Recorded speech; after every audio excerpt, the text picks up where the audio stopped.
আমি একটা জিনিস খেয়াল করে যে দেখেছি, জানি না তোমরা এটা দেখেছো কিনা বা খেয়াল করো কিনা, যে বেশিরভাগ টানা যেটা আমাদের কাছে এসে থাকে সেটা কিন্তু আমাদের চেনা পরিচিত আত্মীয় স্বজন বন্ধু বান্ধব তাদের থেকেই এসে থাকে। আমি জানি না তারা এটা করে কি পায়।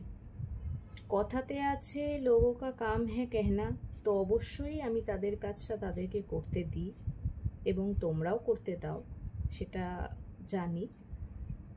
কিন্তু এটা বলবো সেই কথাগুলোয় বেশি পাত্তা দিও না। তারা করছে, তাদের হয়তো সেটা করে আনন্দ পাচ্ছে তারা, তাই জন্য তারা করছে। কিন্তু তুমি যদি রিয়্যাক্ট করা শুরু করো এটার উপরে, তাহলে তারা কোথাও গিয়ে তোমাকে সেই কাজটা করতে তারা সফল হয়ে যাচ্ছে যেটা তারা করতে চায়।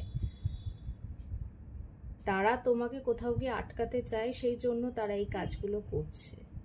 কিন্তু যদি তুমি মনে করো যে তুমি সঠিক, তাহলে আমার মনে হয় না কারোর কথাতে পাত্তা দেওয়ার খুব একটা প্রয়োজন আছে।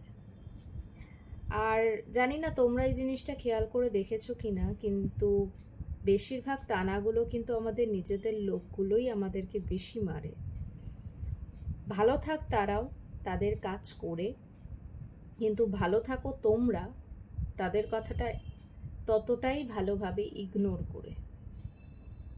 যত তাদের কথায় তোমরা নাচবে বা পাত্তা দেবে, তত কিন্তু তারা তাদের জায়গায় সফল হয়ে যাবে। তাই তোমার ভালো থাকাটা বেশি জরুরি। কে কি বললো, কে কি করলো, সেটা কিন্তু খুব একটা ইম্পর্টেন্ট নয়। আজকে এই ভিডিওটা এই কারণেই বানালাম, আমি খুব একটা কারোর কথায় পাত্তা দিই না বা প্রয়োজনও বোধ করি না ততটা পাত্তা দেওয়ার, আনটিল অ্যান্ড আনলেস আমার মনে হয় আমি ভুল। কিন্তু এরকম অনেক মানুষ আছেন যারা আজও কেউ কিছু বলবে, কে কি করবে সেই ভেবে পিছিয়ে আসেন। তো তাদের একটাই কথা বলবো যে বলতে দিন, আপনারা আপনাদের কাজ করতে থাকুন। আজকে বলবে, কালকে বলবে, তারপরে আজ নয় কাল ঠিক চুপ হয়ে যাবে। সবাই ভালো থাকুন, সুস্থ থাকুন।